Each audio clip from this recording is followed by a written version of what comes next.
ये हुजूर की आमद की आज रोशनी है जो बापों की इज्जत सलामत।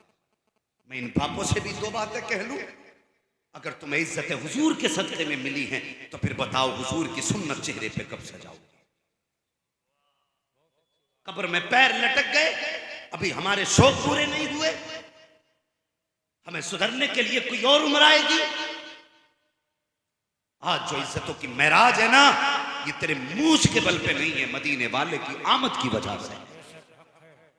अगर तुझे लगता है हुजूर के आने से इज्जत मिली है तो आज ले उनकी पनाह, आज मदद मांग उनसे, कल न मानेंगे कयामत में अगर कम से कम चेहरों पे दाढ़ी सजा लो। वो जानते हो बूढ़ों की क्या इज्जत थी, बाजार में बेच दिए जाते थे बूढ़े। मेरे हुजूर ने फरमाया जिसने मेरी उम्मत के सफेद दाढ़ी वाले की इज्जत की, गोया उसने मदीने वाले मोहम्मद की इज्जत की है। सुभान अल्लाह, सुभान अल्लाह। इतनी इज्जत हुजूर ने दी तो कम से कम चेहरों पे दाढ़ी सजा लो, चेहरे पे दाढ़ी सजा लो। ये बोझ वाली चीज नहीं है। जवानों में तुमसे भी कहता हूँ हुजूर की सुन्नत सजा लो। आज ना अगर कह देना आगे चेकिंग हो रहा है हेलमेट का, तो नया खरीदेगा और उसमें 2.5 किलो वजन लगभग होगा, उसे रखेगा सर, किस लालच में 600 रुपए ना चले जाए, पुलिस पकड़ लेगी, चालान करेगी, इसलिए 2.5 किलो का हेलमेट रखने तैयार नहीं। कब्र में फरिश्ते पकड़ेंगे तो चालान नहीं करेंगे, रिमांड पे लेंगे। सुन मैं बताता हूं, रिमांड पे लेंगे। और उनकी रिमांड ये नहीं 2 पट्टे मार लिए पानी पीने बैठ गए। पूछो इन उलमा से, एक कुर्ज मारेंगे 70 गज जमीन में घुसेड़ देंगे। नाखून इतने लंबे होंगे, यूं गाड़ेंगे, फिर उठा के ऊपर रखेंगे, फिर मारेंगे।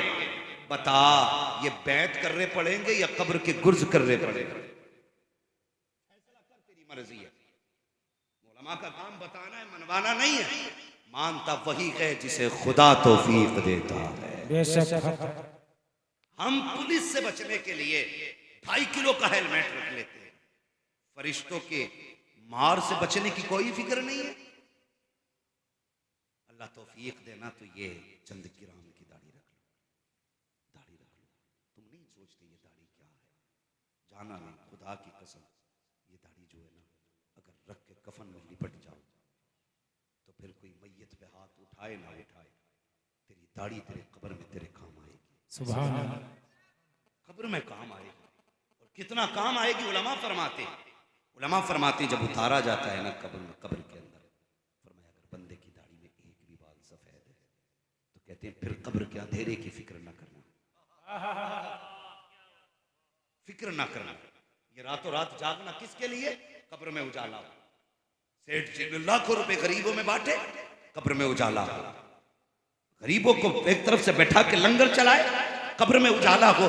और भाई अगर इतना ना कर सके, चेहरे पे सफेद बाल सजा के ले जा। अल्लाह अकबर फरमाया गया, जिस शख्स की दाढ़ी में एक बाल भी सफेद होगा, जब कब्र में उतारा जाएगा, तख्ते लगाए जाएंगे, कब्र का अंधेरा घेरेगा, अल्लाह उस एक बाल को इतना रोशन कर देगा, इतना रोशन कर देगा जैसे कब्र में उसकी चांद उतर आया हो। सुभान अल्लाह, सुभान अल्लाह।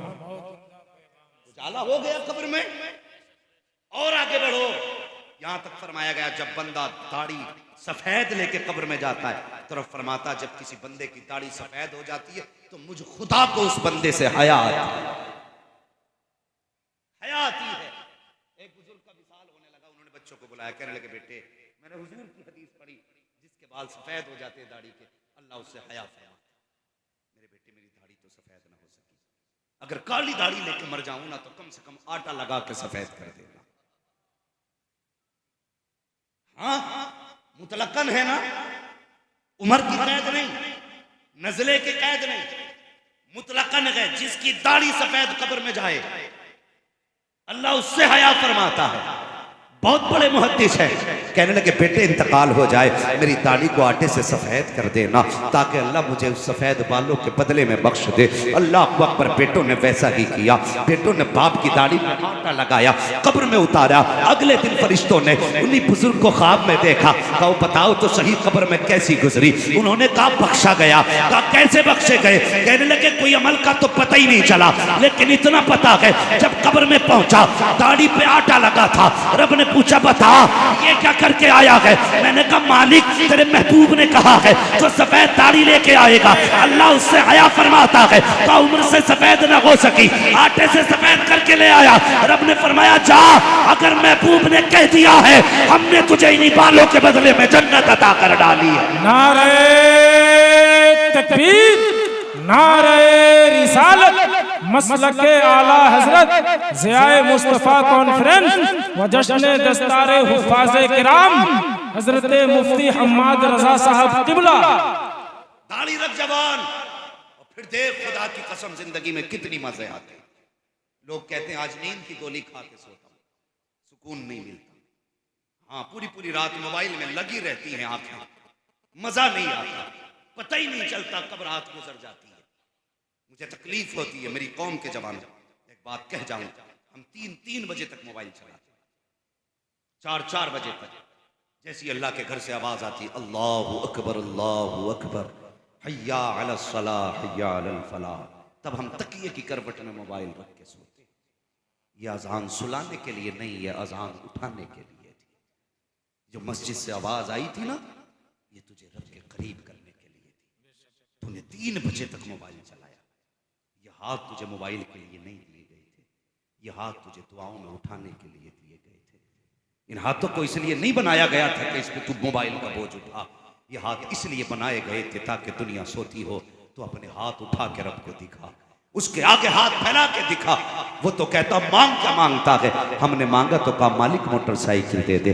वो कहता है नादान तू मोटरसाइकिल मांग रहा है, मैंने तो तुझे जन्नत का ताज देने के फैसले कर रखे हैं, तूने मांगा भी तो क्या मांगा है। कहता मालिक 2 मंजिल मकान बनवा दे। मशीयत का नकीब कहता नादान क्या मांग रहा है, तू 2 महल मकान, तू 2 मंजिला मकान मांग रहा है। रब ने तो फैसला कर दिया है मैं इसे जन्नत के महलात दूंगा। रब से हमने मांगा तो क्या मांगा। हमने कहा या अल्लाह खूबसूरत बीवी दे दे, हमने कहा अच्छी जिंदगी दे दे। क्या ही अच्छा होता कभी कहा होता।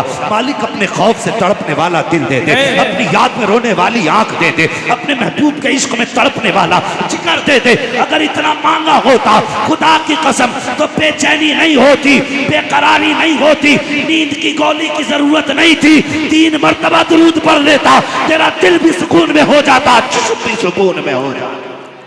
नारे